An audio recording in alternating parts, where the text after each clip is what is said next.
आज एक परिवार के रूप में इकट्ठा होना बहुत ही खुशी की बात है। जो परिवार प्रार्थना में बना रहता है वो एक साथ बना रहता है, और जो परिवार हंसता रहता है वो भी साथ बना रहता है।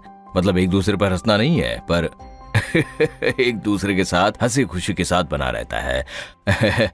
तो आज हम लोग संबंधों के बारे में बात करने वाले हैं। वाह, इस संसार में कितने सारे टूटे हुए रिश्ते हैं जो जिंदगियों को तोड़ देते हैं, और इस टूटे रिश्ते की वजह से कई लोग तो यहाँ तक कि आत्महत्या कर लेते हैं। प्रेम संबंध टूट जाते हैं, वो आत्महत्या करते हैं। और जब पारिवारिक संबंधों में दरार पड़ती है तब भी लोग खुदकुशी करते हैं। आज खुदकुशी करने का दर कितना बढ़ गया है। लोग अपने टूटे हुए रिश्तों को संभालने में बिल्कुल नाकाम हो रहे हैं, और उसी के बारे में आज हम लोग बात करने वाले हैं। और हमें लगता है कि आज का ये कार्यक्रम आपके लिए आशीष रहेगा। और अगर आपका रिश्ता टूटा है तो परमेश्वर आपको चंगाई दे और आपके जीवन का आनंद लेने के लिए सही रिश्ता दे। रिश्ता ही सब कुछ है, सब कुछ। और अगर आपका रिश्ता सही है तो आप किसी भी चीज पर काबू पा सकते हो। आज हम पति पत्नी के बीच टूटते हुए रिश्ते देख रहे हैं, और यही कुंजी है। तलाक का दर बढ़ता जा रहा है। कल एक लड़की अपने सहपाठियों के बारे में बात कर रही थी। उसके 6 सहपाठियों ने शादी के तुरंत बाद तलाक ले लिया। और आज हम कार्यस्थल पर कई लोगों की समस्याएं देखते हैं। लोग वहां रिश्ते बनाते हैं और उन्हें सिर्फ पदोन्नति पाने के लिए, सिर्फ एक एहसान पाने के लिए रिश्ते बनाने के लिए मजबूर किया जाता है। और ये अपराध बोध के कारण पारिवारिक संबंध को बहुत प्रभावित करता है, जिसके कारण आर्थिक परेशानियां होती हैं। अगर पत्नी पति से ज्यादा कमाती है तो पति के लिए दिल में हमेशा हीन भावना होती है। पति को ये लगता है कि मेरी पत्नी ज्यादा कमाती है इसलिए मुझे वो ऐसा कहती है, इसलिए उनके बीच में दरार पड़ जाती है और वो अलग हो जाते हैं। और बालक और बच्चों के बीच में परेशानी, क्योंकि माता पिता एक अलग आयाम, एक अलग पीढ़ी के होते हैं, और आज के बच्चे एक अलग आयाम के होते हैं, और बच्चे आज की पीढ़ी में बहुत ही अलग आयाम के होते हैं।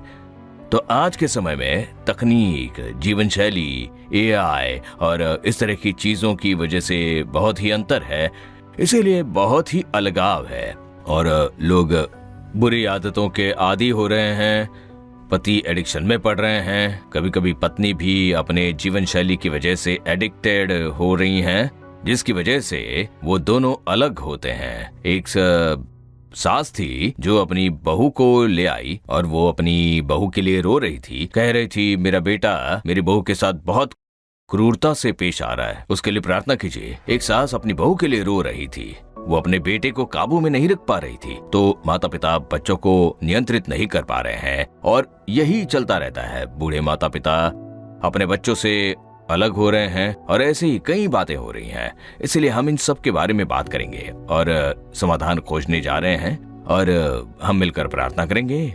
और अगर आपको चमत्कार चाहिए तो प्रभु आपके लिए चमत्कार करेंगे। जो महत्वपूर्ण मुद्दा है वो तलाक है।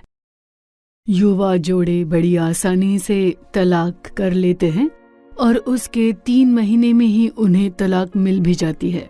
अगर हम उनसे पूछेंगे तो वो कहेंगे कि हम लोगों में झगड़े होते रहते हैं, कुछ ठीक नहीं हो रहा, मुझे तुम पसंद नहीं और तुम्हें भी मैं पसंद नहीं, तो खत्म करते हैं। तलाक ले लेना बहुत ही आसान बन चुका है। तो परिवार में टूटापन है, वो अपना बहुत सा समय, अपना काफी पैसा, अपनी ऊर्जा लगा देते हैं विवाह को समाप्त करने में, और अगर उसके बजाय उन्होंने अपना वक्त और पैसा या फिर अपनी ऊर्जा अपनी शादी को बचाने में लगा देते तो ज्यादा बेहतर था। जो युवा होते हैं वो बहुत ही आसानी से चिढ़ जाते हैं। वो आसानी से कह देते हैं कि ये काम नहीं कर रहा। व्यक्तिगत प्रार्थना, जब हम लोगों के लिए सभा के बाद प्रार्थना करते हैं तो वो मेरे पास आती थी और रोती थी, कहती थी कि मेरे पति गलत रिश्ते में पड़ गए हैं और वो कहते हैं कि मैं तुम्हें तलाक देने जा रहा हूँ। और अगर मैं उन्हें देखती तो वो बहुत ही सुंदर दिखती थी, और मैं उनके लिए रोती थी और उनके लिए प्रार्थना करती थी कि प्रभु उनके जीवन का पुनर्निर्माण कीजिए। जैसे कि एक बहन रेजिना ने मुझे एक बार एक पत्र लिखा और उसमें लिखा था कि हम साथ में रहे हैं पर हमारे ससुराल में हमें शांतिपूर्ण जीवन जीने नहीं दे रहे हैं। वो हमारे जीवन में हस्तक्षेप करते हैं और वो हर समय मेरे पति से कुछ ना कुछ कहते रहते हैं और वो अब मुझसे बिल्कुल भी प्यार नहीं करते हैं। और इसीलिए उन्होंने एक प्रार्थना में विनती भेजी थी। उन्होंने कई पन्नों से भरी अपनी कहानी बताई थी। उसमें मैंने बहुत ही धीरज के साथ सब कुछ पढ़ा और फिर मैंने उनके लिए प्रार्थना की और उन्हें हमारी ओर से उत्तर आने से पहले ही प्रभु ने उनके लिए चमत्कार किया। उनके पति उनके पास लौट आए और वो साथ में जीवन जीने लगे और अब वो अपने पति के साथ अलग घर में रह रही है। इसीलिए जैसे ससुराल वाले लोगों के जीवन में बहुत हस्तक्षेप करते हैं और परिवार को विभाजित करते हैं, वो अपने बेटे या बेटियों के पीछे बहुत अधिक अधिकार जताते हैं। वो हमेशा ऐसी बातें कहते हैं जो उनके परिवार को अलग कर सकती है।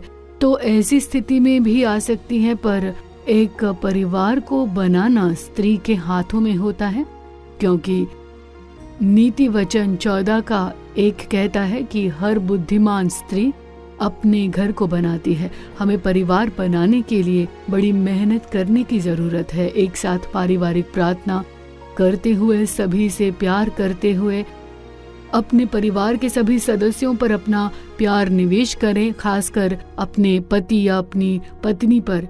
और ये केवल पवित्र आत्मा के प्रेम के माध्यम से संभव है। जब हम पवित्र आत्मा के सामर्थ्य से भर जाते हैं तो पवित्र आत्मा का प्रेम परिवार को एक साथ बांध कर रखता है। ये बहुत ही कठिन है, लेकिन फिर अगर हम हर दिन परमेश्वर से परिवार बनाने में मदद करने के लिए कहते हैं तो परमेश्वर हमारी मदद करते हैं और हम कहते हैं कि मैं मसीह के द्वारा सब कुछ कर सकता हूँ जो मुझे पवित्र आत्मा के सामर्थ्य द्वारा मजबूत करता है। सब कुछ संभव है। बाइबल कहती है कि विवाह का सम्मान किया जाना चाहिए। बाइबल कहती है कि हमें एक दूसरे से गहराई से प्यार करना चाहिए, न केवल प्यार बल्कि बहुत गहरा प्यार। परिवार बनाने के लिए ये बहुत ही जरूरी है। इसीलिए जब हम बहुत प्रार्थना के साथ एक दूसरे से प्यार करते हैं तो प्रभु घर को बनाते हैं और तलाक के लिए वहां पर जगह नहीं होगी। तुमने बिल्कुल सही कहा। हमें प्रभु को बताना होगा। जो कुछ असंगत है उसे प्रभु को बताना होगा कि पिता, मुझे अपने पति या पत्नी के साथ इन मामलों में समस्याएं हो रही हैं, तो हर दिन पारिवारिक प्रार्थना से पहले निजी प्रार्थना के समय हमें कहना होगा कि ये चीजें हैं। मैं अपनी पत्नी के साथ संगत नहीं हो पा रहा हूँ और मेरी पत्नी मेरे साथ संगत नहीं हो पा रही है। चीजों की सूची बनाएं, कहिए प्रभु हमारी सहायता करें और ऐसी स्थिति बनाएं जहां हमें शांति मिले, हमारे बीच एकता हो। तो हर सुबह प्रार्थना करना बहुत ही जरूरी है और फिर साथ मिलकर प्रार्थना करें।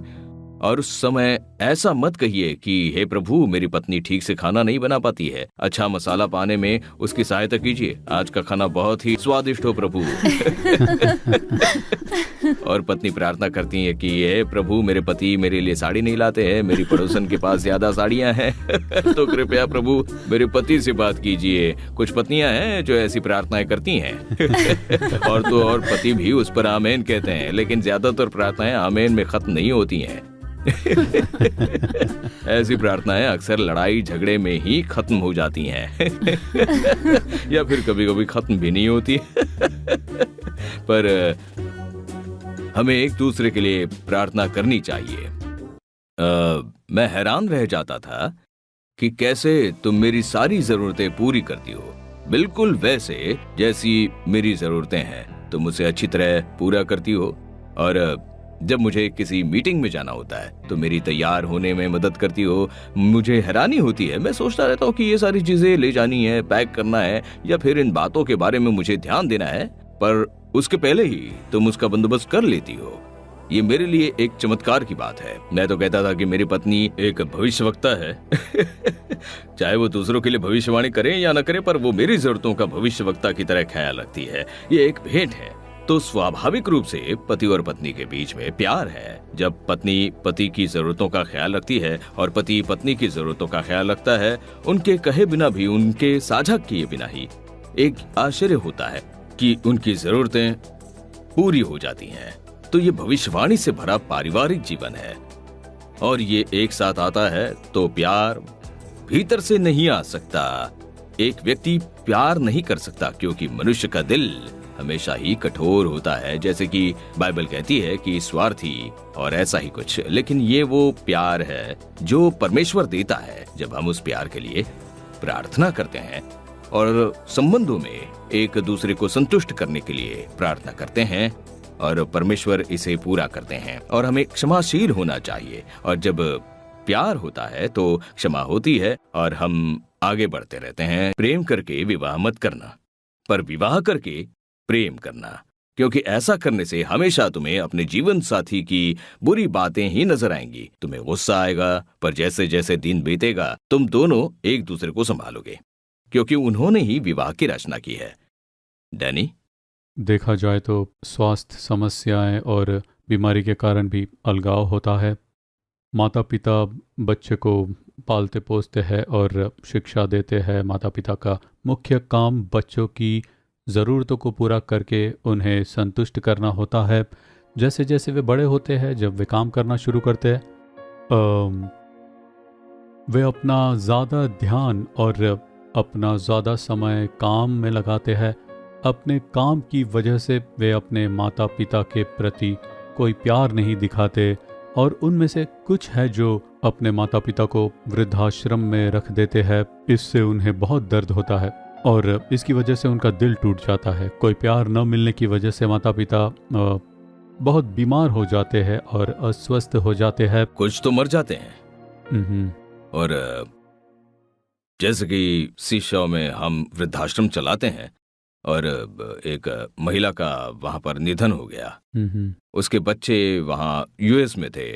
उन्होंने बस कुछ पैसे भेजे और कहा कृपया उन्हें दफना दीजिए, बड़ी मेहरबानी होगी। हम नहीं आ पाएंगे, हम नहीं आ सकते। बेशक हमारी टीम ने सब कुछ संभाल लिया, पर यह बहुत ही दिल तोड़ने वाला विषय था।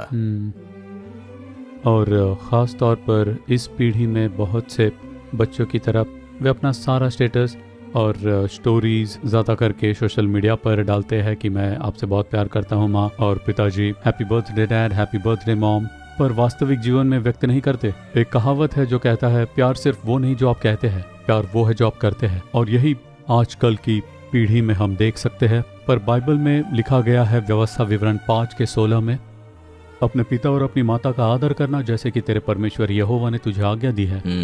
बच्चों के रूप में हमें हमेशा अपने माता पिता का सम्मान करना चाहिए, उसके लिए जो उन्होंने हमारे जीवन के लिए किया। और अगर हम उनकी देखभाल करना भूल जाते हैं और उन्हें अकेला छोड़ देते हैं तो उनके जीवन का अंत दर्दनाक होता है। और ये बच्चों के लिए अच्छा नहीं है। सही कहा। बच्चों के लिए भी तो ये बहुत ही महत्वपूर्ण है।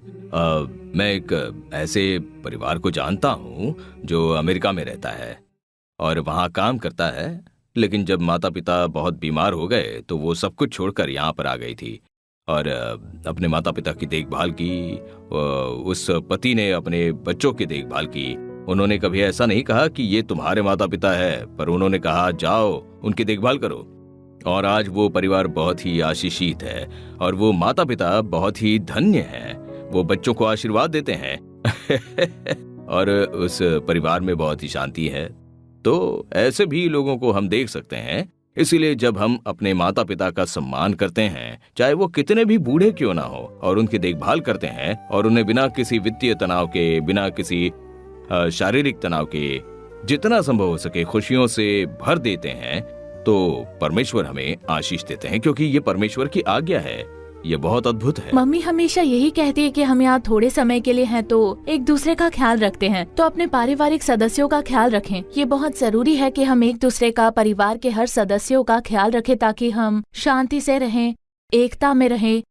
एक और चीज जो परिवारों को अलग करती है, पति पत्नी को अलग करती है, अपने पति से ज्यादा या अपनी पत्नी से ज्यादा, जब वो बाहर से किसी बाहरी खुशी की अपेक्षा में रहते हैं तो वो परिवार को तोड़ देता है, ये उनके विश्वास को तोड़ता है, ये रिश्ते को तोड़ता है, ये पति और पत्नी के बीच की एकता को तोड़ता है, चाहे वो काम का दबाव हो या काम की प्रतिबद्धता, यहाँ तक कि जब वो ऑफिस के बाहर हो तब वो इसे घर ले जाते हैं। वो हमेशा काम के बारे में सोचते रहते हैं। वो कमरे में जाते हैं, लैपटॉप खोलते हैं और काम करना शुरू कर देते हैं। ओ, मुझे ये सब तैयार करने की जरूरत है। वो अपनी पत्नी या अपने बच्चों के साथ बस थोड़ा ही समय बिता पाते हैं और बाकी सभी प्रतिबद्धताओं को पूरा करने में अपना सारा समय लगाते हैं। इसीलिए पति या पत्नी के बीच कोई समझ नहीं होती, वे एक दूसरे के बारे में जानते भी नहीं, वो एक दूसरे की जरूरतों का ध्यान नहीं रखते और इससे ही परिवार के बीच का बंधन टूट जाता है।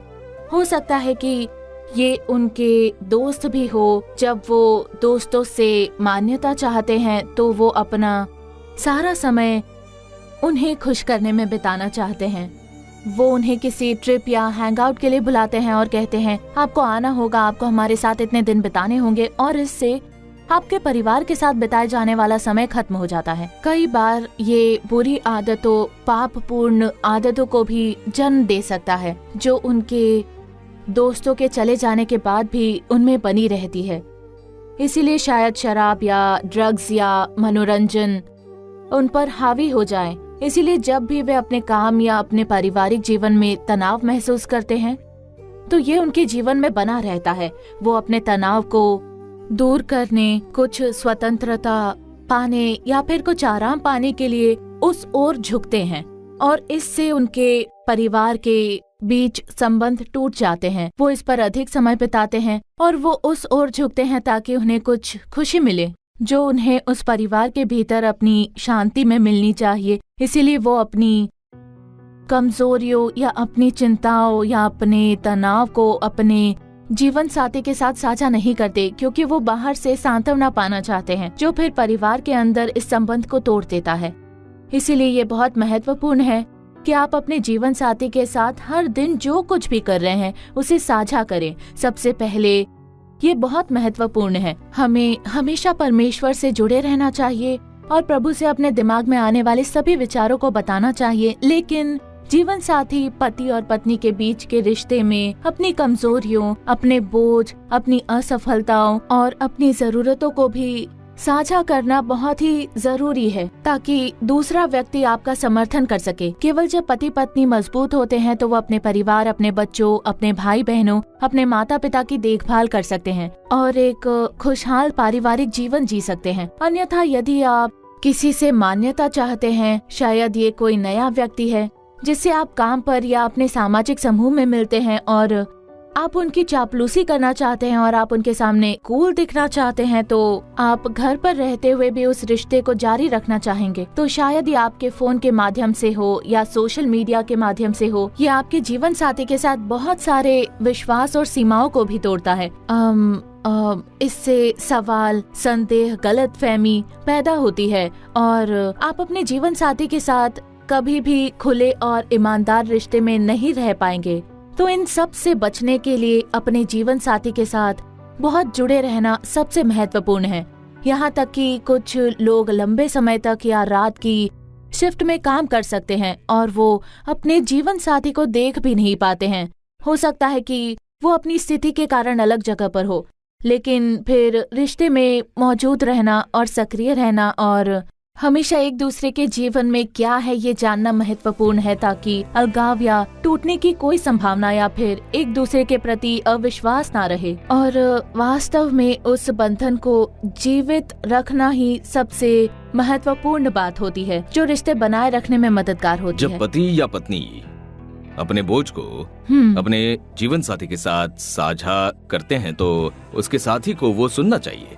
पत्नी कुछ और बात कर रही हो या पति कुछ और बातें कर रहे हो और अपना ही दुखड़ा सुनाने लग जाए तो वो बिल्कुल ठीक नहीं है, क्योंकि पति पत्नी की बात नहीं सुनते तो वो अपने ऑफिस में दोस्तों के साथ सांत्वना पाने की कोशिश करते हैं, फिर गलत संबंध बन जाते हैं।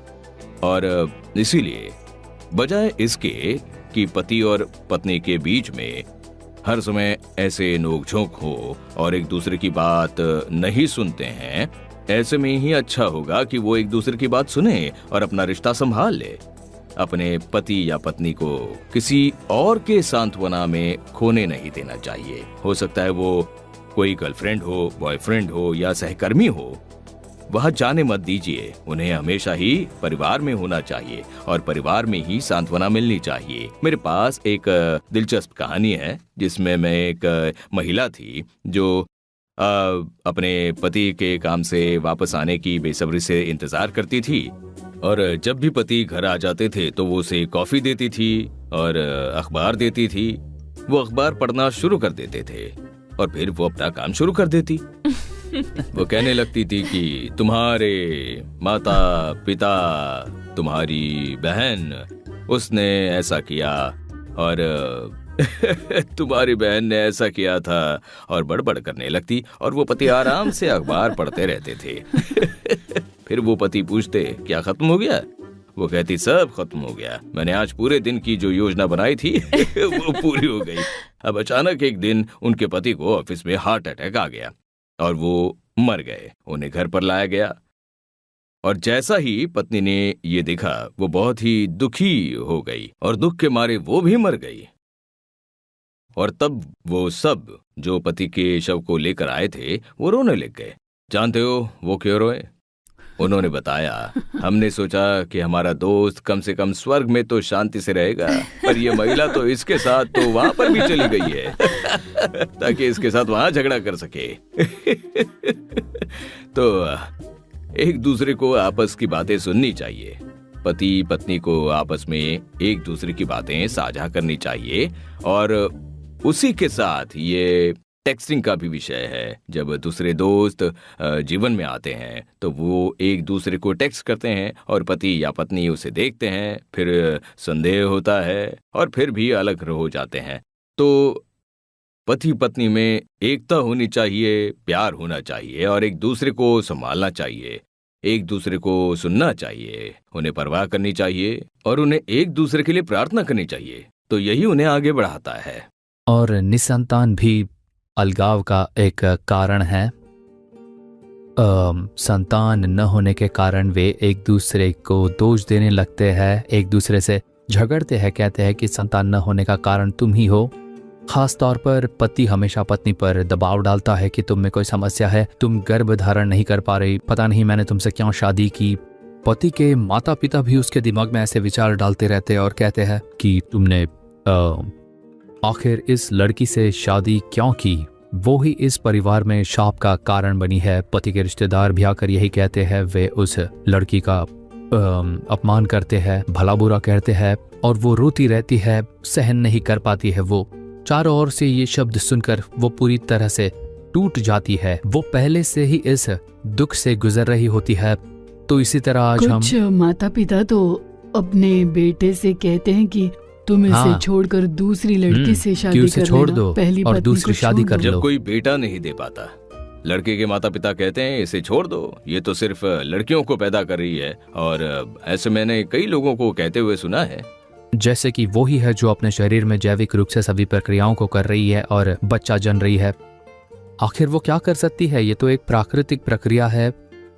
ये तो ईश्वर द्वारा दिया गया उपहार है कि हमारे बच्चे हैं, और हम सोचते हैं कि सब कुछ एक समय सीमा में होना चाहिए। हमें इस उम्र में स्कूल जाना है, इस उम्र में कॉलेज जाना है और इस उम्र में शादी भी कर लेनी है और 1 साल के अंदर परिवार में बच्चे का जन्म भी होना चाहिए। बेशक इसका एक ढांचा और एक तरीका हो सकता है, लेकिन परमेश्वर उस तरह काम नहीं करते। ये मनुष्य का विचार है, ये सभी मनुष्य के नियम, मनुष्य की परंपराएं है और सोच है कि जीवन कैसा होना चाहिए। परमेश्वर अलग अलग लोगों के साथ अलग अलग तरीकों से काम करते हैं। कभी कभी वो कुछ चीजों में देरी करते हैं, कभी कभी वो तुरंत ही दे देते हैं। वो हर एक व्यक्ति में अलग अलग तरीकों से काम करते हैं और हम ये नहीं कह सकते कि कोई व्यक्ति सिर्फ इसलिए शापित है क्योंकि ऐसा नहीं होता या फिर उसी तरह की कुछ बातें। इसीलिए हमें वास्तव में ध्यान रखना होगा कि हम क्या कहते हैं और क्या करते हैं और उस समय अपने जीवन साथी को चोट नहीं पहुंचाते और उनका समर्थन करें। जब उन्हें जरूरत होती है तब आप उनके संग रहें, उनका समर्थन और प्रोत्साहन करें। भले ही आपके माता पिता या रिश्तेदार या कोई भी व्यक्ति कुछ भी कह ले, आपको कहना चाहिए मैं हूं तुम्हारे साथ। चाहे बाहर से कितना भी दुख क्यों ना आए, जीवन साथी ही वो व्यक्ति होना चाहिए जो बिना शर्त समर्थन दे और कहे कि चिंता मत करो, प्रभु जरूर देंगे। और यही वो प्रोत्साहन है जिससे आपका विवाह फूलेगा फलेगा। और दूसरी ओर पाप ही वो है जो हमारे जीवन में शाप लेकर आता है, वो तो मृत्यु तक का शाप लेकर आता है। गलातियों 3:13 में हम ये पढ़ते हैं कि यीशु ने जो हमारे लिए शापित बना, हमें मोल लेकर व्यवस्था के शाप से छुड़ाया। उन्होंने शाप का नाश कर दिया, क्योंकि पाप के कारण ही हमें मृत्यु का परिणाम मिलता है और ऐसे ही बहुत सारे दुखों को झेलना पड़ सकता है। यीशु ने उसे तोड़ा और कहा कि मैं वो शापित बनूंगा, मैं वो दंड अपने ऊपर ले लूंगा, ताकि मेरे बच्चे सिर्फ मेरे आशीष में फले फूले, वो दुख न झेले, ना ही उन्हें दंड मिले। इसलिए हमें यीशु के इस अद्भुत उपहार को प्राप्त करना होगा। उसे प्राप्त करें, उनके साथ एक हो जाएं, उनके साथ रहिए, कहिए हे प्रभु हमारे घर के मुखिया बनिए और उन्हें प्रसन्न करते हुए आप एक जीवन जिए। एक पति पत्नी के रूप में हमें जो भी करना है वो करें, ताकि हमारे जीवन में उनकी इच्छा पूरी हो और तब हम प्रभु का आनंद प्राप्त करेंगे, उनका आशीष प्राप्त करेंगे जो है संतान। बच्चे तो यहोवा के दिए हुए भाग है, प्रभु की ओर से प्रतिफल है, ये परमेश्वर की विरासत है। तो ये एक आशीष है जो हमें यीशु के माध्यम से प्राप्त होता है। और साथ ही जैसा कि मैंने कहा कि परमेश्वर अलग अलग लोगों को अलग अलग तरीकों से ले चलते हैं। कभी कभी बच्चे को पाने में देरी हो जाती है, और यहाँ तक कि हमारी सभाओं में भी हम देखते हैं कुछ लोग 7 साल तक बिना बच्चे के, 14 साल तक बिना बच्चे के आते हैं, पर चमत्कारिक रूप से जब वे विश्वास के साथ वहां प्रार्थना करते हैं तो परमेश्वर उन्हें उत्तर देते हैं। प्रभु उन्हें उस सभा में लाते हैं और उनके जीवन में एक चमत्कार को पूर्ण रूप से साकार करते हैं। और देखिए उसी महीने में वे देख सकते हैं कि परमेश्वर ने एक बहुत बड़ा चमत्कार किया है। हमारे प्रेयर टावर में, बेथेस्दा प्रेयर सेंटर में भी ऐसा कई बार हुआ है। हाँ, आश्चर्यजनक रूप से जब वे प्रार्थना करते हैं तो यीशु उनकी प्रार्थना सुन लेते हैं। तो कभी कभी अब्राहम और सारा की तरह इसमें देरी होती है, बुढ़ापे में ही उन्हें संतान मिली, और ऐसा कई कारणों से होता है जिसके कारण परमेश्वर पति पत्नी की अगुवाई करते हैं। कभी कभी वो प्रतीक्षा करवाते हैं ताकि परमेश्वर उन्हें एक शक्तिशाली संकेत के रूप में खुद को प्रकट करें, और इसके माध्यम से उनका विश्वास प्रभु में बढ़ता है और वे प्रभु को थाम लेते हैं। कुछ दंपतियों को तो वो बिना संतान प्राप्त किए भी अपनी सेवा करने के लिए बुलाहट देते हैं। ये उनकी अगुवाई के ढंग है, पर फिर भी हम देख सकते हैं कि वो खुशी खुशी प्रभु की सेवा करते जाते हैं। चाहे कुछ भी हो प्रभु, हम आप पर भरोसा करेंगे और आपकी सेवा करते रहेंगे। परमेश्वर उन्हें अपने प्रति इतना विश्वास का उपहार देते हैं कि वे इस आशीष की लालसा भी नहीं करते हैं। वे प्रभु में बने रहते हैं और उन्हीं के मार्ग पर चलते रहते हैं, और परमेश्वर क्षतिपूर्ति करते हैं और बहुत ही सामर्थ्य देते हैं। लेकिन फिर मुझे विश्वास है कि परमेश्वर उन्हें देंगे जो देख रहे हैं, वो एक सुंदर बच्चा प्राप्त करेंगे। पर यशायाह के अनुसार, यशायाह 30:18 के अनुसार मैं आपके लिए पढ़ता हूं, ध्यान दीजिए। तो भी यहोवा इसीलिए विलंब करता है कि तुम पर अनुग्रह करे, और इसीलिए ऊंचा उठेगा कि तुम पर दया करे, क्योंकि यहोवा न्यायी परमेश्वर है। क्या ही धन्य है वे जो उस पर आशा लगाए रहते हैं। एक अनुवाद तो ये भी कहता है कि वो हम पर करुणा दिखाने के इंतजार में है। वो सही समय का इंतजार करते हैं, वो दिखाना चाहते हैं, वो दया, वो तरस, वो इंतजार करते हैं। तब तक इंतजार करते हैं जब तक वो हमारे लिए एक चमत्कार प्राप्त करने की यात्रा को पूरी नहीं कर लेते, या फिर हमारी आदर्श परिस्थिति चमत्कार के घटित होने के लिए, बच्चे के आशीष के लिए कुछ निश्चित चीजों की व्यवस्था नहीं हो जाती। तो निश्चय ही हम आशीषित है जब तक हम विश्वास में प्रतीक्षा करते हैं, और जो कुछ होता है उसके लिए एक दूसरे को कोसते नहीं है। इसका ध्यान रखना होगा। मुझे लगता है कि आजकल जोड़ों के अलग होने का एक और कारण यह है कि उनमें बहुत सारी सांसारिक इच्छाएं हैं। वो धन दौलत संपत्ति चाहते हैं, और इस वजह से पूरे परिवार में विभाजन होने लग गया है। भाई बहनों में, खासकर जब माता पिता मर जाते हैं, जब तक माता पिता जीवित रहते हैं तब तक सभी एक साथ रहते हैं, एक दूसरे से मिलते हैं, अच्छा समय बिताते हैं। लेकिन जब माता पिता के दिन खत्म हो जाते हैं तब वास्तविकता सामने आ जाती है और इसीलिए वो धन दौलत, संपत्ति और छोटी छोटी बातों पर लड़ते हैं और इससे परिवार में बहुत ही अलगाव होता है। मैं एक ऐसे परिवार को जानती हूँ जो इसी कठिनाई से गुजरा है। पहले तो वो सभी एक साथ थे, लेकिन जब माता पिता का निधन हो गया तो एक परिवार बहुत प्रभावित हुआ। उन्होंने उसे सारी संपत्ति छीनने की कोशिश की, लेकिन इस परिवार ने कहा तुम्हें जो चाहिए ले लो, लेकिन मेरे परिवार को अकेला छोड़ दो। मुझे अपनी पत्नी और अपने बच्चों के साथ खुशी से रहना है। इसीलिए जब हमारे पास वो शांति होती है, जब हम एक दूसरे के साथ होते हैं, तो हमें इस दुनिया में कुछ नहीं चाहिए होता। आपको मुझसे जो भी चाहिए आप ले लें, बस मुझे मेरी पत्नी दे दो, बस मुझे मेरे बच्चे दे दो, बस मेरा परिवार दे दो, ये काफी है। यही हम महसूस करते हैं। इसीलिए जब परमेश्वर हमें वो बंधन देते हैं, जब हम यीशु के माध्यम से एक साथ बंधे होते हैं, जब हम साथ बने रहते हैं, तो इस दुनिया में कुछ भी मायने नहीं रखता। यीशु ने भी यही कहा, अगर कोई मेरे लिए धन दौलत, जमीन या घर या फिर रिश्ते त्याग देता है तो मैं उन्हें इस संसार में 100 गुना ज्यादा दूंगा, और साथ ही स्वर्ग भी। इसीलिए लोगों को याद रखना चाहिए कि संपत्ति के लिए लड़ना, कोर्ट केस करना, उनसे नफरत करना उन्हें स्वर्ग से वंचित करता है। ये स्वर्ग को चूक सकते हैं। इसीलिए जब लोग बस त्याग करते हैं तो परमेश्वर उन्हें बहुत कुछ दे देते हैं।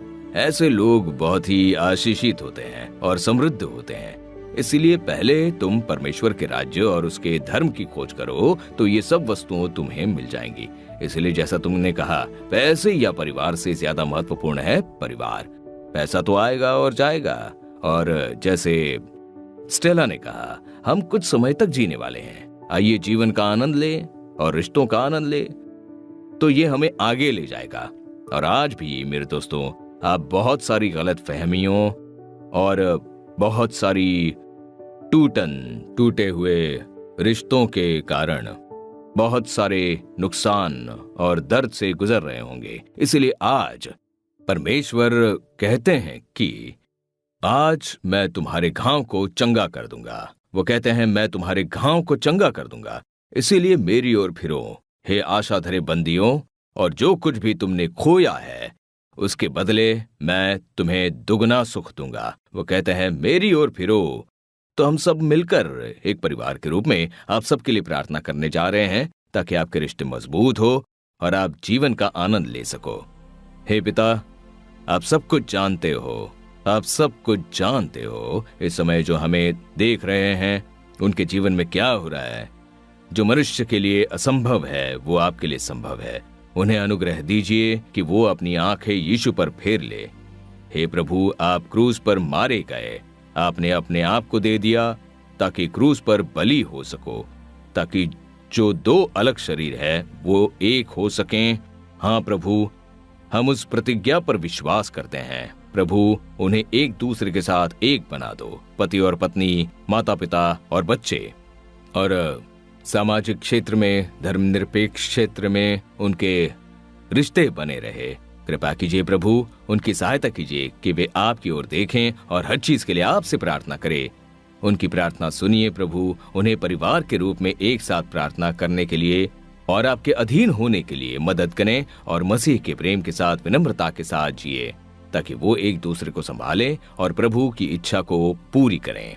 प्रभु, इस अनुग्रह के लिए धन्यवाद। उन्होंने जो कुछ भी त्याग किया है दुष्ट लोगों के कारण, जो उनकी संपत्ति छीनने की कोशिश कर रहे हैं, हम प्रार्थना करते हैं प्रभु, उन्हें वो सब कुछ लौटा दीजिए 100 गुना प्रभु, 100 गुना ज्यादा। और जो कुछ भी आपके बच्चों के पास नहीं है वो उन्हें दे दीजिए। अगर उन्हें नौकरी की जरूरत है, पैसों की जरूरत है, तो उन्हें वो मिल जाए। परिवार में बहुत झगड़े होते हैं क्योंकि उनके पास पैसे नहीं है, आर्थिक परेशानियां हैं, उनके पास अपने बच्चों की जरूरत को पूरा करने के साधन नहीं है। तो प्रभु, उनकी जरूरत को पूरा करें ताकि उन्हें भरपूरी से मिले। उनके घर को बनाएं, अपने बच्चों को खुशी से पालने में मदद करें। इस अनुग्रह के लिए आपका धन्यवाद, ताकि बच्चे अपने माता पिता की खुशी से देखभाल कर सकें, अपने माता पिता को कर्ज से मुक्त रखें, माता पिता को स्वस्थ रख सकें और अपने माता पिता की देखभाल कर सकें। इस अनुग्रह के लिए धन्यवाद, इस आशीष के लिए धन्यवाद। हम प्रार्थना करते हैं कि आप हमारे परिवार के मुखिया बने रहें, आप हमारा नेतृत्व करते रहें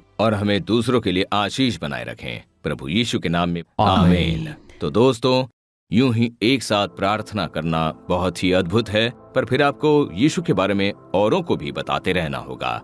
जब आप यीशु के प्रेम के बारे में औरों को बताओगे, उनके स्वभाव के बारे में बताओगे, यीशु के दयालु हृदय के बारे में बताओगे, तब आपका जीवन आशीषित रहेगा, क्योंकि तब यीशु आपके संग रहेंगे और वो आपका घर बनाएंगे और वो आपको अपने साथ और सभी के साथ जोड़े रखेंगे, ताकि करोड़ों लोग आपके संग जुड़े रहें। ये कृपा आप पर बनी रहे। God bless you.